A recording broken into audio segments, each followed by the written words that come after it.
یہ جاہل لوگ اس جدید دور میں بھی پرانی بوسیدہ باتوں پر یقین رکھتے ہیں۔ افسوس ہے ایسے لوگوں پر۔ اگلے ہی دن میں سپاہیوں کے ہمراہ حویلی گیا تاکہ قاتلوں کو پکڑنے کے لیے کوئی لاہے عمل بنا سکوں، مگر خلاف توقع میرے تینوں سپاہیوں نے حویلی کے اندر جانے سے انکار کر دیا۔ وہ بری طرح خوف میں مبتلا ہو چکے تھے۔ میرے پرزور اصرار کے باوجود بھی وہ حویلی کے اندر جانے سے انکاری رہے، یہاں تک کہ شیدہ بولا، صاحب جی ہم سب نوکری چھوڑنے کے لیے تیار ہیں، مگر حویلی کے اندر کسی صورت نہیں جائیں گے، کیونکہ حویلی کے اندر جو بھی گیا پھر واپس نہ آیا۔ میں ان کو کوستا ہوا اکیلا ہی حویلی کے اندر داخل ہو گیا۔ حویلی بہت بڑی تھی، انتہائی پرانی ہونے کے باوجود بھی یہ 3 منزلہ عمارت بہت خوبصورت لگ رہی تھی۔ صحن میں موجود تالاب بہت خوبصورت نظارہ پیش کر رہا تھا، جگہ جگہ جھاڑیاں اگی ہوئی تھی۔ میں نے ساری حویلی کا مکمل معائنہ کیا، جس میں بہت سارے چھوٹے بڑے کمرے بنے ہوئے تھے، سب بوسیدہ اور کھلے ہوئے تھے، مگر دوسری منزل پر ایک بڑا کمرہ لاک تھا۔ تالے سے محسوس ہو رہا تھا جیسے کافی عرصے سے یہ کمرہ بند ہو۔ مجھے اس بند کمرے کو دیکھ کر تعجب ہوا۔ پھر واپسی پر میں چودھری رفاقت کی کوٹھی پر پہنچا، جو کسی ضروری کام کی وجہ سے پچھلے 2 دنوں سے گاؤں میں موجود نہ تھا۔ اس لیے میں نے اس سے ملنا ضروری سمجھا تاکہ کارروائی مزید آگے بڑھائی جا سکے۔ گاؤں والوں کی نظر میں چودھری کی بہت عزت تھی، اور بقول ان کے چودھری بہت نیک اور معزز انسان تھا، مگر میری نظر میں وہ اچھا انسان نہ تھا، اور میرا دل کہتا تھا کہ ان واقعات میں چودھری رفاقت کا ہاتھ ضرور شامل ہے۔ پیشہ ورانہ طور پر چودھری سے ملاقات کے دوران میں نے کچھ ایسی باتیں نوٹ کی جس سے میرا شک چودھری تک جانا لازم تھا۔ چودھری سے ملاقات خوشگوار ماحول میں ہوئی، اور چودھری نے مجھ سے کہا، انسپکٹر صاحب، ہمارے گاؤں کو نہ جانے کس کی نظر لگ گئی ہے۔ گاؤں کے سب لوگ اچھے اور دیندار ہیں، اور میں بھی گاؤں والوں کو اپنے خاندان کی طرح پیار کرتا ہوں۔ اس لیے انسپکٹر صاحب میں ہر طرح سے آپ کی مدد کرنے کو تیار ہوں، اور آپ سے درخواست کرتا ہوں کہ جلد از جلد قاتلوں کو کیفر کردار تک پہنچانے کے لیے ہر ممکن اقدامات کیے جائیں، اور ہمارے گاؤں کو، اس گاؤں کو اذیت سے بچانے میں ہماری مدد کیجیے۔ میں نے چودھری کو بتایا کہ میں آج آپ کی پرانی حویلی میں گیا تھا تاکہ مکمل معائنہ کر سکوں۔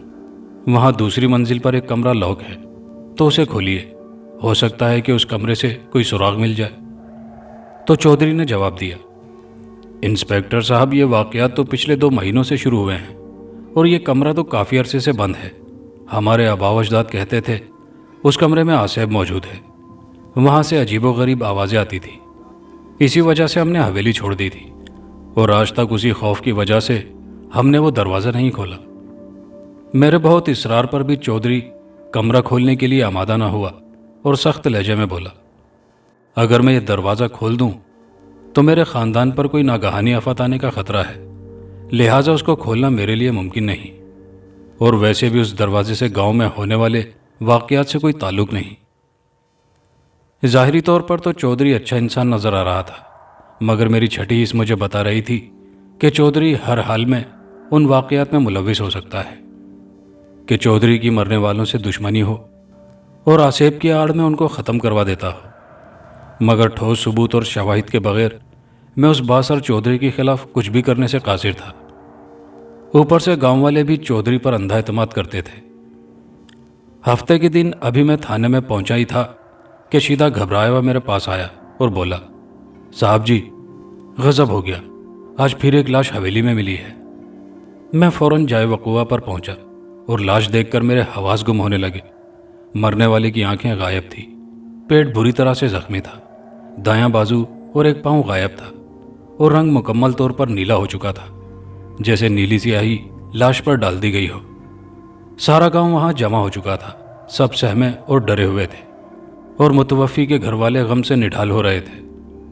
موقع پر چودھری بھی پہنچ گیا، جو خوفزدہ اور پریشان نظر آ رہا تھا، اور آتے ہی بولا، انسپکٹر صاحب، خدا کے لیے کچھ کیجیے اور نفری طلب کیجیے، آخر ہمارا قصور کیا ہے؟ کدھر ہے آپ کا قانون جو اس قدر معذور ہو چکا ہے کہ ہمارے تحفظ سے آنکھیں چرا رہا ہے؟ ضروری کارروائی کے بعد لاش کو سپرد خاک کر دیا گیا۔ پھر میں نے گاؤں کی ایک میٹنگ بلائی اور سب گاؤں والوں کو اس بات پر متفق کیا کہ جب تک قاتل قانون کے شکنجے میں نہیں آ جاتا تب تک سب مل کر بالخصوص حویلی کے ارد گرد اور بالعموم گاؤں کے چاروں طرف پہرا دیں گے۔ پھر گاؤں والے باری باری پہرا دینے لگے اور میں بھی حویلی پر مسلسل نظر رکھے ہوئے تھا۔ جب تک پہرا لگا رہا تب تک گاؤں میں کوئی ناخوشگوار واقعہ پیش نہ آیا، اور اسی وجہ سے لوگ میری بہادری کو سراہتے ہوئے میری تعریفیں کرنے لگے تھے۔ مگر مجھے صرف اپنے کام سے مطلب تھا اور میں جلد از جلد یہ کام مکمل کرنا چاہتا تھا۔ نماز اثر ادا کرنے کے بعد میں تھانے واپس جا رہا تھا کہ راستے میں ایک ادھیڑ عمر عورت نے مجھے خط تھما دیا اور بولی، صاحب جی، خط پڑھنے کے بعد جواب ضرور دیجیے گا، اور میں کل اسی وقت اسی جگہ لوگوں کی نظروں سے بچ کر آپ سے جوابی خط لے جاؤں گی۔ اور جاتے ہوئے بولی، انسپکٹر جی، خط اکیلے ہی پڑھیے گا، اور ہنستی ہوئی چلی گئی۔ میں تھانے جا کر اب تک ہونے والی ساری کارکردگی لکھنے لگا تاکہ اسے ہیڈ آفس بھیج سکوں۔ زیادہ کام کی وجہ سے خط پڑھنا میں بھول ہی گیا۔ نماز عشاء کے بعد میں اپنے کمرے میں جا کر مجھے خط کا خیال آیا تو میں نے فوراً اسے کھول کر پڑھنا شروع کیا، جس کی تحریر کچھ یوں تھی: خالد، السلام علیکم۔ جب سے آپ ہمارے گاؤں آئے ہیں میں آپ کی بہادری، عقل مندی اور اچھی عادت کی وجہ سے دل سے آپ کی عزت کرنے لگی ہوں، اور ساری ساری رات مجھے نیند نہیں آتی اور میں آپ کو یاد کرتی رہتی ہوں۔ مجھے لگتا ہے جیسا میں آپ سے پیار کرنے لگی ہوں۔ میرے پاس اللہ کا دیا ہوا سب کچھ ہے، مگر مجھے صرف آپ کی محبت کی ضرورت ہے، لہٰذا برائے مہربانی میری محبت کو قبول کر کے خدمت کا موقع دیں۔ پوری زندگی آپ کی باندی بن کر رہوں گی، والسلام، صرف آپ کی سونیا رفاقت۔ میں نے خط پڑھتے ہی سوچا، ابھی ایک مصیبت ٹلی نہیں اور دوسری آنے کو تیار ہے۔ ویسے بھی ان دنوں مجھے پیار وغیرہ سے کوئی دلچسپی نہ تھی۔ میں پیار وغیرہ کو صرف ڈرامہ سمجھتا تھا، اور گاؤں کے لوگ میری بہت عزت کرتے تھے، اس لیے میں اپنے لیے کوئی مسئلہ کھڑا کرنا نہیں چاہتا تھا۔ اس لیے میں نے خط کا جواب دینا مناسب نہ سمجھا، اور اگلے دن بوڑھی عورت سے کہہ دیا، اپنی مالکن سے کہو کہ میں پیار محبت پر یقین نہیں رکھتا، اس لیے مستقبل میں مجھے کوئی خط نہ لکھیں۔ ہم سب نے مل کر پورا 1 مہینہ سخت پہرا دیا تو گاؤں میں کوئی بھی ناخوشگوار واقعہ پیش نہ آیا، جس کی وجہ سے مجھے یقین ہو گیا کہ قاتل جو بھی ہے اس کا تعلق اسی گاؤں سے ہے، کیونکہ پہرے میں ہم نے ہر طرف کڑی نظر رکھی ہوئی تھی۔ رفتہ رفتہ پہرے کو نرم کر دیا گیا۔ ویسے بھی گزرتے وقت کے ساتھ لوگوں کے دلوں سے بھی کچھ وحشت کم ہونے لگی تھی۔ ابھی تھوڑے ہی دن گزرے تھے کہ ایک اور لاش حویلی کے تالاب سے ملی، جس کی حالت پہلے سے بھی زیادہ خوفناک اور دل دہلا دینے والی تھی۔ میں سخت حیران ہوا کہ تقریباً 1.5 مہینے میں پہرے کے دوران کوئی مسئلہ نہیں ہوا، مگر جیسے ہی تھوڑی نرمی ہوئی پھر چالاک قاتل نے گھناؤنا کام کر دکھایا۔ اب تو مجھے 100% یقین ہو گیا تھا کہ یہ سب کچھ چودھری ہی کروا رہا ہے، کیونکہ پہرے میں کمی کروانے میں چودھری پیش تھا۔ پورے گاؤں میں جیسے صف ماتم بچھ گئی ہو، ہر شخص نہایت افسردہ نظر آ رہا تھا۔ ہر طرف ہو کا عالم تھا، لوگ جیسے ہنسنا بھول گئے تھے۔ چاروں طرف سناٹا چھا گیا تھا، ہر کسی کو اپنی جان کی فکر ہو رہی تھی کہ نہ جانے کب اس کی باری آ جائے۔ اور ویسے بھی جب گاؤں میں درجن کے قریب نوجوان لڑکے انتہائی سفاکی اور بے دردی سے قتل کر دیے جائیں، وہاں خوف نہ ہو تو کیا ہوگا۔ نماز ظہر کے بعد میں امرودوں کے باغ میں سے گزر رہا تھا کہ اچانک چودھری کی اکلوتی بیٹی سونیا میرے سامنے آ گئی۔ آج پہلی بار میں نے اسے اتنے قریب سے دیکھا تھا۔ وہ انتہائی خوبصورت تھی۔ میں ابھی غور سے اسے دیکھ ہی رہا تھا کہ وہ انداز شوخی سے بولی، انسپکٹر صاحب، میں نے آپ کا کیا بگاڑا ہے؟ میں تو آپ کی راہوں میں پلکیں بچھائے رہتی ہوں، مگر آپ ہیں کہ مجھ سے نظریں ملاتے ہی نہیں۔ خدا کے لیے اتنے ظالم نہ بنیے، کچھ میرا بھی خیال کیجیے۔ میں نے غصے سے سونیا کو سمجھایا کہ گاؤں کے لوگوں کے گھر اجڑ رہے ہیں، لوگ وحشت کی تصویر بنے ہوئے ہیں، اور تمہیں اس نازک گھڑی میں بھی عشق سوجھ رہا ہے۔ جاؤ اپنا کام کرو اور مجھے میرا کام کرنے دو، اور ویسے بھی یہ پیار وغیرہ سب ڈرامے بازی ہے، بس 2 دن کا بخار ہے، جلدی اتر جائے گا۔ میری باتیں سن کر وہ رو دی اور بولی، خدا گواہ ہے کہ گاؤں میں ہونے والے واقعات سے میں خود بھی بہت پریشان ہوں۔ مرنے والے سب میرے بھائیوں جیسے ہیں، مگر یہ کم وقت دل کو بھلا کون سمجھائے۔ اس کا یہ انداز بیان میرے دل میں جگہ بنانے میں کامیاب ہو گیا، مگر میں اسے وہیں چھوڑ کر تھانے پہنچ گیا۔ رات کو مجھے نیند نہیں آ رہی تھی۔ میں سوچ رہا تھا کہ گاؤں میں جو قیامت صغریٰ برپا ہوئی ہے، اس نے کتنے گھروں کے چراغ گل کر دیے ہیں۔ آخر لوگوں کا کیا قصور ہے؟ جتنے بھی لوگ مارے گئے تھانے میں ان کا کوئی ریکارڈ بھی موجود نہ تھا۔ وہ سب اچھے انسان تھے، پھر انہیں اتنی بے دردی سے کیوں قتل کر دیا گیا؟ اچانک میرے ذہن میں ایک ترکیب سوجھی کہ کیوں نہ میں کسی رات اکیلا حویلی میں جاؤں اور بند کمرے کو کھولوں، شاید مجھے کوئی سراغ مل سکے، کیونکہ مجھے پورا یقین تھا کہ چودھری ان ہلاکتوں میں ضرور کوئی کردار ہے۔ پھر نہ جانے کب میری آنکھ لگی اور میں نیند کے آغوش میں چلا گیا۔ دن تیزی سے گزرتے رہے، مگر ہر ممکن اقدامات کے باوجود قاتلوں کا کوئی سراغ نہیں مل رہا تھا۔ چودھری نے حویلی کو مکمل طور پر سیل کر دیا تھا، اس لیے اب کوئی بھی حویلی میں نہیں جا سکتا تھا۔ میں بھی بارہا کوششوں کے باوجود بند کمرے تک پہنچنے میں ابھی تک ناکام تھا۔ تقریباً 8 دن بعد حویلی کے تالاب سے ایک اور لاش ملی اور پورے علاقے میں افراتفری پھیل گئی اور ہر طرف لوگوں کو اپنی موت یقینی نظر آنے لگی۔ اخبارات، ٹی وی اور میڈیا پولیس کی کارکردگی کے خلاف زہر اگل رہا تھا۔ ڈپٹی صاحب بھی ان حالات میں سخت پریشان تھے۔ ان پر سینئرز حکام کا سخت پریشر تھا، مگر پھر بھی انہوں نے مجھ پر اعتماد جاری رکھا اور میرے کہنے پر مزید نفری پریت نگر بھجوا دی، مگر کچھ حاصل نہ ہو رہا تھا۔ میری سخت جدوجہد اور ہر ممکن اقدامات پر پریت نگر والے بھی مجھے عزت کی نگاہوں سے دیکھ رہے تھے اور سونیا بھی مسلسل میرا پیچھا کر رہی تھی۔ انہی دنوں میں دل سے بھی مجبور ہو گیا اور تیزی سے سونیا کی طرف مائل ہونے لگا، اور پھر دھیرے دھیرے ہماری انتہائی خفیہ ملاقاتوں نے محبت کا روپ دھار لیا۔ ہماری محبت خالص اور پاکیزہ تھی، مگر پھر بھی ہم ایک دوسرے کو دیکھنے کے لیے تڑپنے لگے، اور اس تڑپ کے باوجود بھی میرے فرائض میں کوئی کوتاہی نہ آئی اور میں مسلسل اپنے کام پر مکمل توجہ دے رہا تھا۔ میرے عملے نے انتہائی جانفشانی سے کام کیا اور کافی حد تک مختلف پیشہ ورانہ مہارتوں کی مدد سے ہم نے ان واقعات پر قابو پا لیا، مگر جب تک قاتلوں کا سراغ نہ ملتا ہم کسی صورت چین سے نہیں بیٹھ سکتے تھے۔ ایک دن میں تھانے میں پروگریس رپورٹ لکھنے میں مصروف تھا کہ سونیا نے مجھے کسی نوکرانی کے ہاتھ خط بھیجا، جس میں اس نے لکھا تھا: مسٹر خالد، السلام علیکم۔ آج میں آپ کی محبت کا امتحان لینا چاہتی ہوں۔ اگر آپ پورا اترے تو مجھے یقین ہو جائے گا کہ آپ بھی مجھ سے میری طرح سچی محبت کرتے ہیں۔ اگر ناکام ہوئے تو آج سے ہماری محبت ختم، لہٰذا آپ کو مجھے حویلی میں ملنے آنا ہوگا، وہ بھی رات کو۔ اور ویسے بھی گاؤں میں رونما ہونے والے واقعات کا حویلی سے کوئی تعلق نہیں، کیونکہ کچھ خاص لوگ میرے ابو کو پھنسانے کے لیے ڈرامہ رچا رہے ہیں۔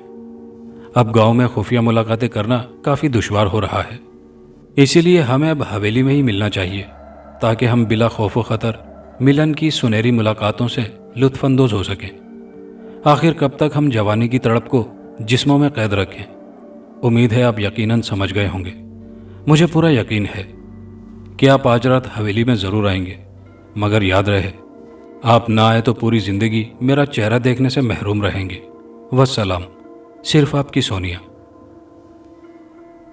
پہلے تو میں سونیا کی اس حرکت اور خواہش پر حیران ہوا، مگر دل کے ہاتھوں مجبور ہو کر حویلی جانے کا ارادہ کیا، اور ویسے بھی میں حویلی میں جا کر بند کمرہ کھولنا چاہتا تھا تاکہ میرا کمرے والا تجسس دور ہو۔ میں نے سونیا کی بات مان لی اور خط میں لکھ دیا کہ میں اپنی جان کو ملنے آج رات حویلی میں ضرور آؤں گا۔ رات کے 11 بجے میں اپنے کمرے سے نکلا اور بہت احتیاط سے حویلی کی جانب چل پڑا۔ گرمی بہت زیادہ تھی، ہر طرف ہو کا عالم تھا۔ حویلی گاؤں سے ذرا باہر بنی ہوئی تھی۔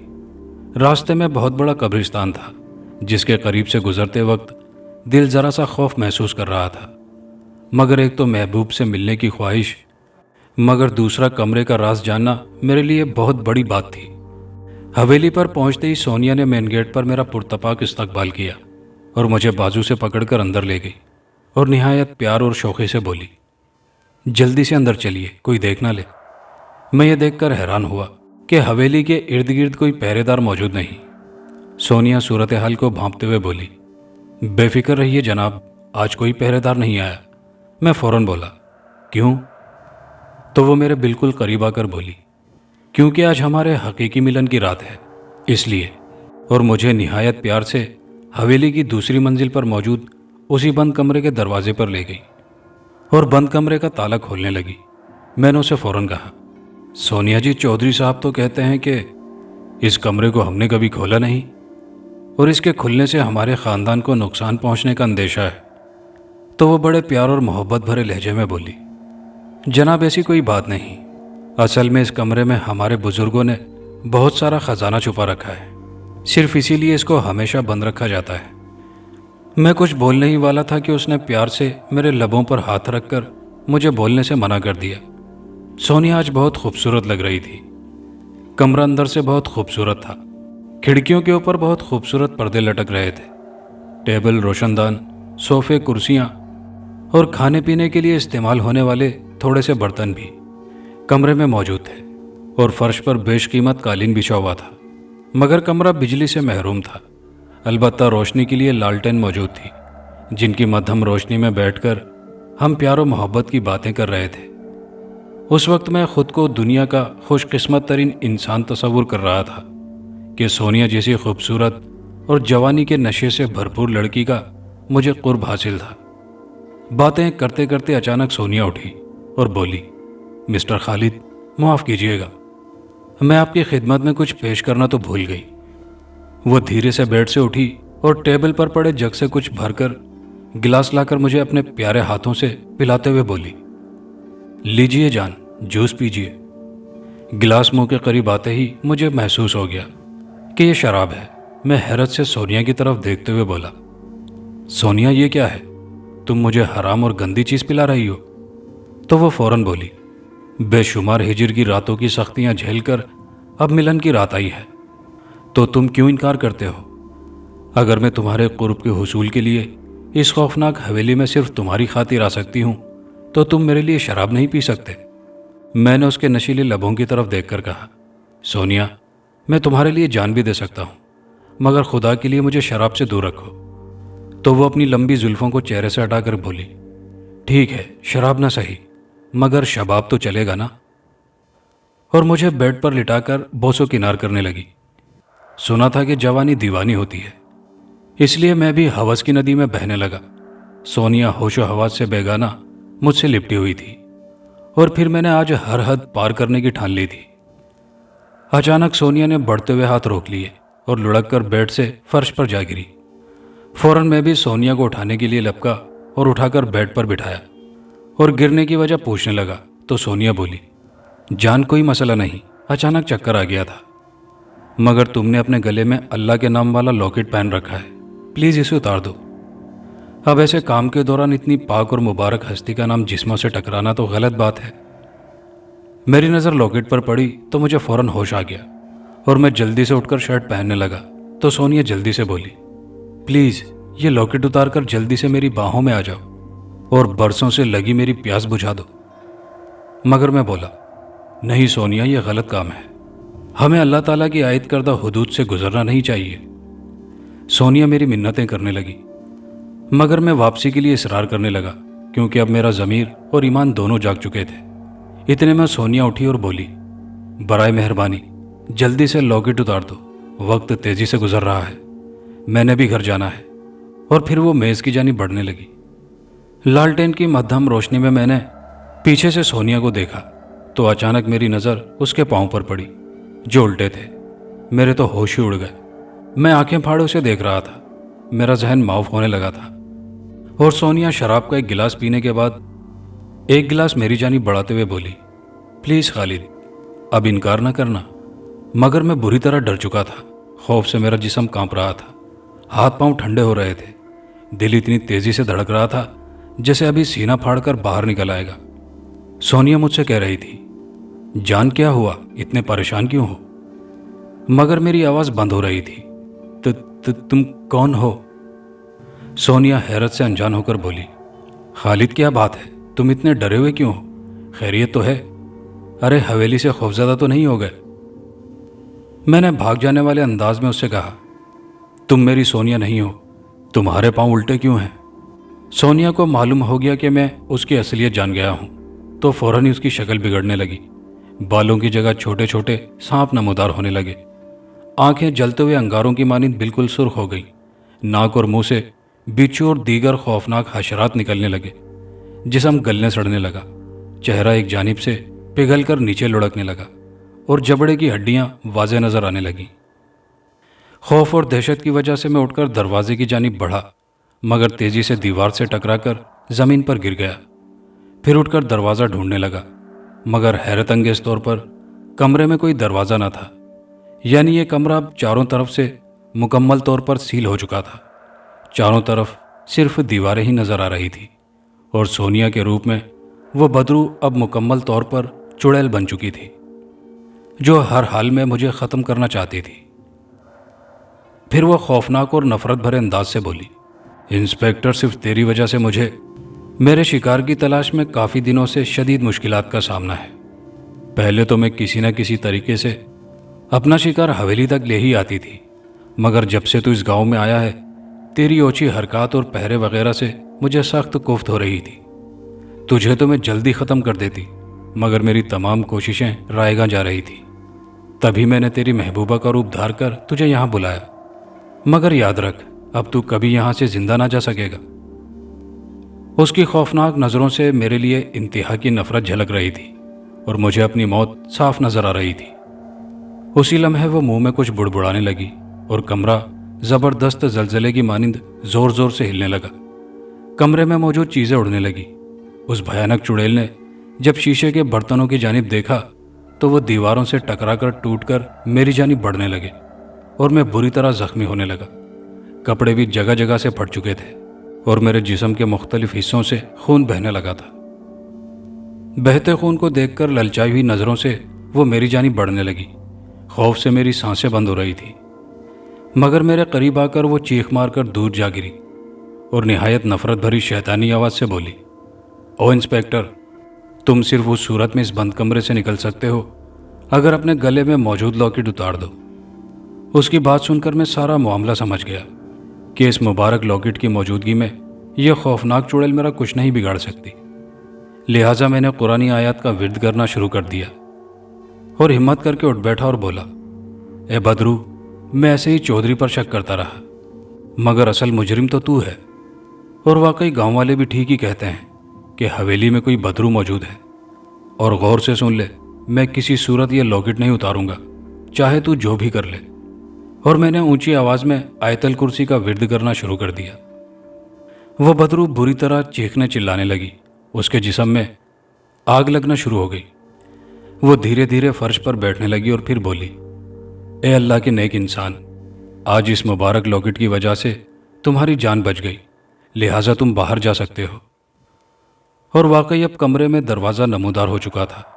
پھر وہ بات مکمل کرتے ہوئے بولی، مگر تمہیں قسم ہے اس ہستی کی جس کے نام کا تم نے لاکٹ پہن رکھا ہے، کہ یہاں ہونے والے واقعے کا کسی سے ذکر مت کرنا۔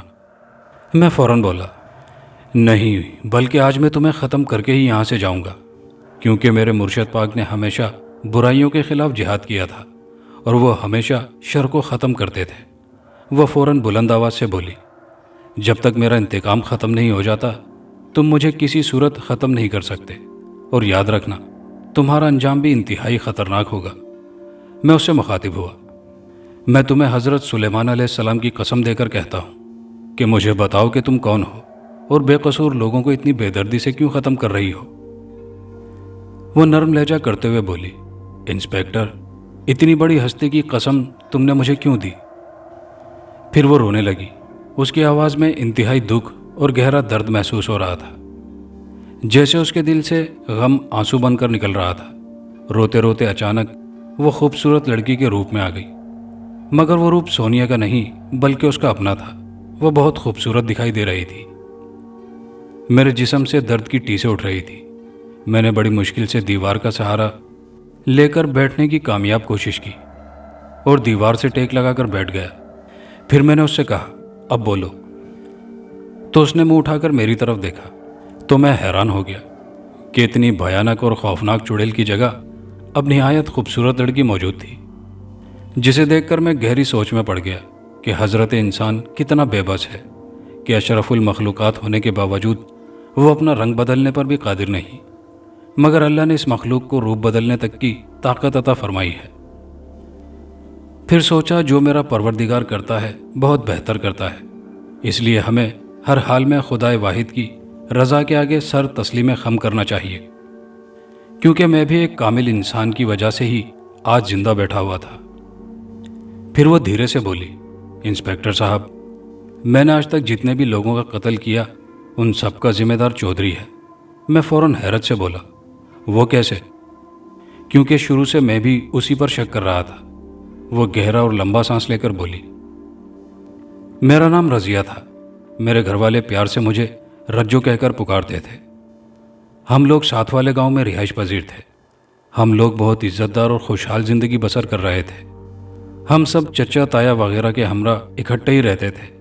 گھریلو اختلافات کے باوجود ہم سب ہمیشہ ایک دوسرے کے دکھ درد میں شریک رہتے تھے۔ غرض یہ کہ زندگی جنت کی مانند گزر رہی تھی۔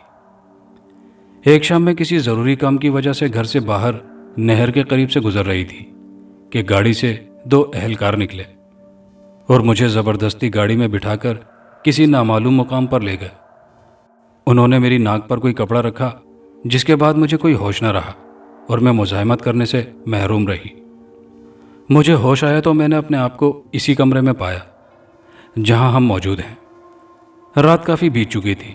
ابھی مجھے ہوش آئے تھوڑا ہی وقت گزرا تھا کہ 3 آدمیوں سمیت چودھری کمرے میں داخل ہوا اور آتے ہی شیطانی انداز سے مسکراتے ہوئے بولا، رجو کیسی ہو میری جان؟ تمہارے حسن نے تو مجھے پاگل ہی کر دیا ہے۔ تمہیں تو میں نے کئی بار سمجھایا تھا کہ میری باہوں میں آ جاؤ، مالا مال کر دوں گا، مگر تم مجھے ہمیشہ نظر انداز کر دیتی تھی۔ مگر آج تو میں پوری رات اپنی پیاس بجھاؤں گا۔ ارے دل تو کرتا ہے کھا ہی جاؤں تجھے۔ چودھری کے خوفناک اور ذلیل ارادے دیکھ کر میں نے روتے ہوئے اس کی منت سماجت شروع کر دی، مگر اسے مجھ پر کوئی ترس نہ آیا اور اس نے اپنے آدمیوں کی مدد سے مجھے بیڈ کے اوپر باندھ دیا اور میرے کپڑے اتارنے لگا۔ میں نے غصے سے اسے کہا، تو بہت بڑا مکار، منافق اور گھٹیا ہے۔ گاؤں والوں کے سامنے بڑا معزز اور نیک بنا پھرتا ہے، یہ بھی نہیں سوچتا کہ تیری میرے جیسی ایک جوان بیٹی ہے۔ تو شیطان ہے، لعنت ہے تجھ پر۔ یہاں سے باہر جا کر میں سب کو تیری اصلیت بتاؤں گی، ڈرتی نہیں میں تجھ سے؟ اور پھر غصے سے پاگل ہو کر میں نے اس کے منہ پر تھوک دیا۔ چودھری نے مجھے زناٹے دار تھپڑ رسید کیا اور گالیاں دینا شروع کر دی، اور میں نہ جانے کیا کیا اسے خطاب دیتی رہی، مگر وہ غصے سے پاگلوں کی طرح میرے جسم کو نوچنے لگا جیسے بھوکا کتا کھانے پر ٹوٹتا ہے۔ اس بے غیرت نے دل بھر کر اپنی ہوس پوری کی اور پھر باقی تینوں کتوں کو بھی مجھ پر چھوڑ کر براہ راست گھناؤنا منظر دیکھتا رہا اور شراب پیتا رہا۔ جب سب کتوں نے اپنی ہوس پوری کر لی تو ایک کتا بولا، چودھری صاحب، اس کا زندہ رہنا اب ہمارے لیے خطرناک ثابت ہو سکتا ہے، اس لیے اسے… چودھری نے بات کاٹتے ہوئے کہا، مار ڈالو اس کتیا کو اور اسی بیڈ کے نیچے گڑھا کھود کر دفن کر دو اور اوپر بیڈ رکھ دو۔ پوری زندگی کسی کو اس کی خبر تک نہ ہوگی۔ سالی مجھ پر یعنی چودھری رفاقت پر تھوکتی ہے۔ پھر مجھے بے دردی سے قتل کر کے اسی بیڈ کے نیچے دفن کر دیا گیا۔ اتفاق سے وہ اماوس کی رات تھی اور اسی نسبت سے شیطان اس حویلی میں کسی خاص عمل اور مقصد کی وجہ سے موجود تھا، جس نے کسی خاص عمل کی وجہ سے میری روح پر قبضہ کر لیا اور مجھ سے کہنے لگا، تمہیں بدلہ لینا ہے ان تمام حرامزادوں سے جنہوں نے تمہیں مکمل طور پر برباد کر دیا، مگر یاد رکھنا تم اس حویلی کی 4 دیواری سے باہر نہیں نکل سکو گی۔ البتہ میں اپنی شکتیوں سے تمہیں ایک خاص شکتی دیتا ہوں، وہ یہ کہ تم کسی بھی عورت کا روپ دھار سکو گی اور ٹوٹ پڑو اپنے دشمنوں پر۔ تب میں نے ان تمام لوگوں کو ختم کرنے کا ارادہ کیا جو ہر کسی کی عزت سے کھیلنا اپنا مشغلہ سمجھتے تھے۔ میں روزانہ سوچ سوچ کر روتی تھی کہ میرے والدین اور خاص طور پر میرے اکلوتے بھائی کا میری عدم موجودگی میں کیا حال ہوگا۔ لوگ تو یہی سمجھتے ہوں گے کہ شاید میں کسی آشنا کے ساتھ گھر سے بھاگ گئی ہوں۔ گاؤں والوں نے میرے متعلق طرح طرح کی باتیں کر کے میرے گھر والوں کی زندگی اجیرن بنا دی ہوگی۔ ہائے میرے گھر والے!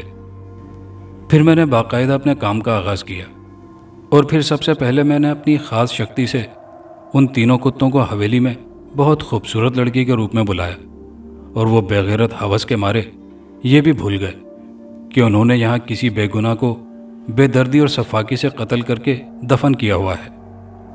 لہٰذا میں باری باری ان ہوس کے ماروں کو قتل کر کے حویلی کے تالاب میں پھینک دیتی، تاکہ لوگوں میں خوف و ہراس اور بے چینی دیکھ کر مجھے تسکین ملے۔ میں نے بہت کوشش کی کہ کسی طرح چودھری رات کے وقت حویلی میں آ جائے، مگر وہ بے حد ہوشیار ثابت ہوا۔ اسے کسی خاص عامل کی وجہ سے معلوم ہو چکا تھا کسی بدروح کا کام ہے اور وہ صرف رات کے وقت ہی نقصان پہنچا سکتی ہے، اس لیے وہ کسی صورت حویلی میں نہ آ سکا۔ میں جلد ہی ہوس کے مارے لوگوں کو ٹھکانے لگانے لگی۔ لوگوں کو ورغلانے کے لیے روپ بدلنے والا ہتھیار میرے بہت کام آیا۔ کبھی میں کسی خوبصورت لڑکی کا روپ دھار لیتی اور کبھی ان کی محبوبہ بن جاتی، جس کی وجہ سے شکار آسانی سے میرے چنگل میں پھنس جاتا، اور پھر دھیرے دھیرے یہ بے غیرت لوگ اپنے انجام کو پہنچ جاتے اور شکار کا خون شیطان پیتا اور مجھے مزید شکتیاں دیتا۔ باتیں کرتے کرتے وہ خاموش ہو گئی اور اپنے والدین کو یاد کر کے رونے لگی، اور میں سوچنے لگا، حیرت ہے ایسے لوگوں پر جو اللہ کی عائد کردہ حدود سے تجاوز کرتے ہیں اور صرف چند لمحوں کی لذت کی خاطر اپنی زندگی گنوا دیتے ہیں، اور پھر یہ کہ زنا کی اتنی خطرناک اور بھیانک سزا ان کو دنیا میں ہی مل گئی تو آخرت میں ان کا کیا بنے گا۔ اور اپنے مالک و خالق سے دعا کرنے لگا کہ یا اللہ، تمام مسلمانوں کو مجھ سمیت زنا جیسے گناہ عظیم سے بچا اور مرنے والوں کے گناہ معاف فرما، جنت الفردوس میں ان کو جگہ عطا فرما۔ پھر رجو بولی، کہاں کھو گئے انسپیکٹر صاحب؟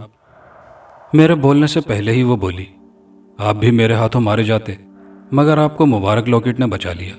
میں نے کہا، بچانے والی تو صرف اللہ کی ذات ہے، اب تم لوگوں کو قتل کرنا چھوڑ دو، کیونکہ کسی کو ورغلا کر قتل کرنا اسلام میں جائز نہیں، اور ویسے بھی تم تینوں دشمنوں کو ختم کر چکی ہو۔ اور رہی بات چودھری کی، تو مجھے اس پر پہلے دن سے ہی شک تھا، اسے اب قانون بہت سخت سزا دے گا۔ رجو فوراً غصے سے پھنکارتی ہوئی بولی، نہیں انسپیکٹر صاحب، وہ میرا شکار ہے، صرف میرا، اسے بس میں ہی ختم کروں گی، تم کسی بہانے رات کو اسے یہاں لے آؤ۔ میں نے اسے بہت سمجھایا کہ قانون اسے عبرتناک سزا دے گا، تم مجھ پر اعتماد کر سکتی ہو، مگر اس نے کہا، میری روح کو چین صرف اسی وقت آئے گا جب میں خود اپنے ہاتھوں سے اس خبیث چودھری کو قتل کر دوں گی۔ اسی لمحے میرے دل میں ایک بات آئی۔ میں نے رجو سے پوچھا، اگر تم چودھری کو ختم کر ڈالو تو کیا پھر بھی قتل و غارت کا سلسلہ جاری رکھو گی؟ رجو گہرا سانس لے کر بولی، ہاں، کیونکہ جب تک ہوس پرست شیطانوں کا اس گاؤں سے خاتمہ نہیں ہو جاتا، میں چین سے نہیں بیٹھوں گی۔ میں نے پھر اسے حضرت سلیمان علیہ السلام کا واسطہ دیتے ہوئے کہا، اب تم کسی کو قتل نہیں کرو گی۔ وہ بولی، ایک تو آپ مجھے اتنی مبارک ہستی کا واسطہ دیتے ہو تو میں مجبور ہو جاتی ہوں۔ ٹھیک ہے، مجھے منظور ہے، اب میں چودھری کے علاوہ کسی اور کو قتل نہیں کروں گی، مگر آپ کو مجھ سے ایک وعدہ کرنا ہوگا۔ میں فوراً تجسس سے بولا، ہاں کہو۔ رجو بولی، میں مسلمان ہوں، اس کمرے میں بیڈ کے نیچے میری بے گور و کفن لاش موجود ہے، جسے اسلامی رسومات کے مطابق دفن نہیں کیا گیا، لہٰذا جب تک میری لاش کو باقاعدہ اسلامی طریقوں کے مطابق قبرستان میں نہیں دفنایا جاتا، میری روح یوں ہی بھٹکتی رہے گی۔ تو میں نے رجو سے کہا، تم مجھے اپنا سمجھ کر مجھ پر اعتماد کرو، میں اس وعدے کو ضرور پورا کروں گا، مگر تمہیں بھی میری بات ماننا ہوگی۔ میری بات سن کر وہ بلند آواز سے رونے لگی۔ جی، میں ہر بات مانوں گی۔ میں نے کہا، تم چودھری کے قتل سے باز رہو گی، میں بحیثیت بھائی اپنی بہن کے مجرم کو عبرتناک سزا دلواؤں گا، کیونکہ کوئی بھی غیرت مند بھائی اپنی معصوم بہن کی عزت لوٹنے والے کو نہیں بخشے گا۔ وہ گہری سوچ میں پڑ گئی، اور میں نے موقع کی مناسبت سے اخلاقی اور دینی دلائل سے اسے قائل کرنے کی کامیاب کوشش کی۔ آخر وہ مان گئی، اور میں اسے حوصلہ دیتے ہوئے حویلی سے باہر نکل آیا۔ تھوڑی ہی دیر میں اذان فجر ہو گئی۔ میں نے مسجد میں باجماعت نماز ادا کی، پھر ناشتہ کر کے تھانے پہنچ گیا۔ کچھ ضروری کام نمٹانے کے بعد میں نے چودھری کو تھانے بلایا۔ وہ آتے ہی بولا، انسپیکٹر صاحب، خیریت تو ہے؟ آج سویرے سویرے مجھے تھانے بلا لیا۔ میں نے چودھری سے کہا، مبارک ہو چودھری صاحب، قاتل کا سراغ مل گیا ہے۔ چودھری کے چہرے سے حیرت اور مصنوعی خوشی واضح محسوس ہو رہی تھی۔ پھر چودھری بولا، یہ تو بہت اچھی بات ہے، قاتل کو تو ہر حال میں عبرتناک سزا ملنی چاہیے۔ کتنے ہی گھر اس کی وجہ سے اجڑ چکے ہیں۔ میں فوراً بولا، ضرور ملے گی۔ میں نے دھیرے سے چودھری سے کہا، جناب مجھے نہایت افسوس کے ساتھ کہنا پڑ رہا ہے کہ ان تمام واقعات کے ذمہ دار آپ خود ہیں۔ اور پھر وہ حیرت سے اچھل پڑا، انسپیکٹر صاحب وہ کیسے؟ میں طنز اور پیار سے بولا، جناب رجو کو تو جانتے ہی ہوں گے۔ چودھری یہ بات سن کر چونک اٹھا۔ اس کی یہ حالت اس کے گناہ کے تصدیق کے لیے کافی تھی۔ اس کی تو جیسے زبان ہی بند ہو گئی تھی۔ میں نہیں جانتا کسی رجو کو۔ تم کہنا کیا چاہتے ہو انسپیکٹر؟ اور پھر رات ہونے والا سارا واقعہ میں نے چودھری کو سنایا۔ اس نے میری بات کو نہ صرف ماننے سے انکار کر دیا بلکہ الٹا مجھے دھمکیاں دینے لگا کہ تم مجھے جانتے نہیں کہ میں تمہارے ساتھ کیا کر سکتا ہوں۔ تمہاری بچت اسی صورت میں ہے کہ تم اپنی زبان بند رکھو اور اصل قاتل کو ثبوت کے ساتھ پکڑو، یہ ڈرامے بازیاں بند کرو۔ اور غصے سے دھمکیاں دیتا ہوا تھانے سے نکل گیا۔ ہیڈ آفس رابطہ کرنے سے پہلے میں چودھری سے ایک ملاقات کرنا ضروری سمجھتا تھا۔ پھر چودھری سے ملاقات کرنے کے بعد میں نے مکمل رپورٹ ہیڈ آفس پہنچا دی اور مزید نفری طلب کی تاکہ بھرپور اور فیصلہ کن کارروائی کرنے میں مزید آسانی ہو۔ میں نے گاؤں سے بزرگ لوگوں کو اکٹھا کر کے ان کو آگاہ کیا کہ کس طرح چودھری نے ایک معصوم اور بے گناہ لڑکی کی عزت لوٹ کر اسے قتل کر کے حویلی میں موجود ہمیشہ بند رہنے والے کمرے میں دفن کر دیا تھا۔ اب اسی لڑکی کی بے چین روح گاؤں والوں سے بھیانک انتقام لے رہی ہے، مگر ان کی آنکھوں پر چودھری کے اعتماد کی پٹی بندھی ہوئی تھی۔ وہ الٹا مجھے برا بھلا کہنے لگے کہ انسپیکٹر صاحب کچھ شک نہیں کہ آپ ایک اچھے، بہادر اور ایماندار پولیس آفیسر ہیں، مگر ایک نہایت اچھے اور معزز انسان پر الزام لگانا آپ کو زیب نہیں دیتا۔ لیکن میں نے سخت لہجے میں ایک بار پھر چودھری سے درخواست کی کہ مجھے حویلی کا بند کمرہ کھولنے کی اجازت دے، مگر وہ اپنی ہٹ دھرمی پر قائم رہا۔ پھر میں نے اپنے سینئر سے رابطہ کر کے ان سے اس بند کمرے کو کھلوانے کے لیے خصوصی درخواست کی اور ساتھ ہی رجو کے گھر والوں کو اطلاع بھی کر دی، جسے سن کر رجو کی پوری بستی ہی تھانے میں پہنچ گئی۔ سب لوگ جمع ہو چکے تھے۔ کچھ جوشیلے نوجوان بھی پریت نگر سے ہمارے ساتھ مل گئے۔ نوبت خطرناک لڑائی تک پہنچ چکی تھی۔ پولیس کی تازہ نفری بھی آ چکی تھی۔ اب چودھری کے پاس صرف دو ہی راستے تھے، یا تو بند کمرہ کھولنے دیتا یا اپنا گھناؤنا جرم قبول کر لیتا۔ آخر قانون کی سختی اور کچھ پورے علاقے کی مسلسل، بالخصوص چودھری کی اکلوتی بیٹی سونیا کی ضد پر چودھری حویلی میں موجود کمرہ کھولنے پر آمادہ ہو ہی گیا۔ جلد ہی ہم سب حویلی کے اندر موجود تھے۔ ایک بہت بڑا ہجوم حویلی کے ارد گرد اور اندر موجود تھا۔ ان سب کا ایک ہی مطالبہ تھا کہ ہر حال میں قاتل کو پکڑ کر اسے عبرتناک سزا دی جائے۔ بڑی مشکل سے دروازہ کھولا گیا تھا۔ دروازہ کھلتے ہی اندر سے بدبو کے بھپکے اڑنے لگے۔ کمرہ اندر سے انتہائی بوسیدہ اور غلیظ نظر آ رہا تھا، حالانکہ جب میں رجو سے ملا تھا تب یہ انتہائی خوبصورت نظر آ رہا تھا۔ پھر میں جلدی سمجھ گیا کہ رجو نے اپنے شکار پھانسنے کے لیے اس کمرے کو مصنوعی آراستہ کیا ہوگا۔ رجو کی بتائی ہوئی جگہ سے لاش نکال لی گئی، جو حیرت انگیز طور پر بالکل سلامت اور تازہ محسوس ہو رہی تھی، اور لاش نکلتے ہی کمرے میں موجود بدبو انتہائی خوبصورت خوشبو میں تبدیل ہو گئی، جسے ہر سمجھدار آدمی نے واضح محسوس کیا۔ شاید یہ رجو کی بے گناہی ثابت کرنے کا ذریعہ تھی۔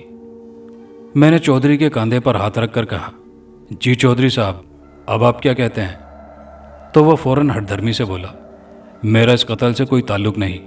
مجھے لگتا ہے کہ یہ میرے کسی دشمن کی چال ہے، اور انسپیکٹر تم بھی اس سے ملے ہوئے ہو تاکہ مجھے پھنسایا جا سکے۔ اور پھر لوگوں سے مخاطب ہو کر خود کو بے گناہ ثابت کرنے کے لیے جھوٹی قسمیں کھانے لگا۔ اسی وقت کمرے سے ایک سیاہ دھواں بلند ہونے لگا اور دیکھتے ہی دیکھتے ایک سفید ہیولا نظر آنے لگا۔ سارے ہجوم کی تجسس سے بھرپور نظریں اس ہیولے پر مرکوز تھی۔ پھر اس ہیولے سے رجو کی آواز بلند ہوئی، جو چودھری سے مخاطب ہوئی، او خبیث چودھری، اپنے گناہ کا اقرار فوراً سب کے سامنے کر، ورنہ ابھی تجھے جہنم رسید کرتی ہوں۔ آواز میں اتنی سختی، نفرت، غصہ اور رعب شامل تھا کہ خلاف توقع چودھری نے اب بھی ہٹ دھرمی کا مظاہرہ کرتے ہوئے انکار کر دیا۔ دراصل وہ ہر حال میں اپنا بھرم سب کے سامنے رکھنا چاہتا تھا۔ پھر دیکھتے ہی دیکھتے اس ہیولے نے چودھری کو وہاں سے اٹھانا شروع کر دیا اور کافی بلندی پر لے گیا، اور چودھری گھبرا کر چیخیں مارنے لگا۔ تب رجو نے چودھری کو آخری بار خبردار کیا کہ اپنے جرم کا اعتراف کر، ورنہ ابھی چھوڑ دوں گی۔ تو اس بار چودھری فوراً سب کے سامنے اونچی آواز میں بولا، ہاں میں اپنے گھناؤنے جرم کا اقرار کرتا ہوں کہ میں نے ہی رجو کی عزت لوٹ کر اسے قتل کر ڈالا تھا۔ اور رجو کے قہقہوں کی آوازیں فضا میں بلند ہونے لگیں، جن میں خوشی اور غمی دونوں کا یکساں اظہار محسوس ہو رہا تھا۔ پھر رجو نے مجھے مخاطب کرتے ہوئے چودھری کو تالاب کے قریب زمین پر رکھ دیا اور کہا، خالد بھائی، اب آپ خود ہی سے سزا دلوائیے اور میری لاش کو غسل دے کر باقاعدہ نماز جنازہ پڑھ کر اسلامی رسومات کے عین مطابق قبرستان میں دفن کر دیں تاکہ میری روح کو حقیقی خوشی میسر ہو۔ پھر میں نے کانسٹیبل سے کہا، چودھری کو گرفتار کر لو، مگر قدرت کو کچھ اور ہی منظور تھا۔ ابھی کانسٹیبل آگے بڑھنا ہی چاہتا تھا کہ حویلی میں موجود ایک بہت بڑے اور پرانے درخت سے ایک سیاہ سانپ بالکل چودھری کے اوپر گرا اور چودھری کو 3-4 مختلف جگہوں پر ڈس لیا، اور پھر چودھری چند ہی لمحوں میں تڑپ تڑپ کر لقمہ اجل بن گیا اور اپنے انجام کو پہنچ گیا۔ پھر ہم سب نے مل کر رجو کی میت کو اس کی تمام خواہشات کے مطابق قبرستان میں دفن کیا۔ اتفاق سے دونوں یعنی رجو اور چودھری کی قبریں بالکل ساتھ ساتھ بنی۔ فاتحہ پڑھتے وقت مجھے آسمان کی جانب سفید اور پرنور دھوئیں سے رجو انتہائی خوش ہو کر الوداع کہہ رہی تھی، اور پھر تھوڑی دیر میں وہ میری آنکھوں سے اوجھل ہو گئی۔ دوستو، کہانی اپنے اختتام کو پہنچی۔ کہانی کے آخر میں آپ کی گزارشات پر آپ کے نام۔ پہلا نام ہے شفیق انصاری، جھارکھنڈ، انڈیا سے۔ فیصل حسن صاحب، جموں کشمیر سے۔ شاویز لونی، غازی آباد سے۔ آپ کے پیار بھرے کامنٹس کا بے حد شکریہ۔ ویڈیو کو دوستوں کے ساتھ ضرور لائک شیئر کیجیے گا اور کامنٹ باکس میں اپنی قیمتی رائے سے ہمیں ضرور آگاہ کیجیے گا۔ اور چینل پر نئے آنے والے دوستوں سے گزارش ہے کہ چینل کو لازمی سبسکرائب کر لیجیے۔ شکریہ۔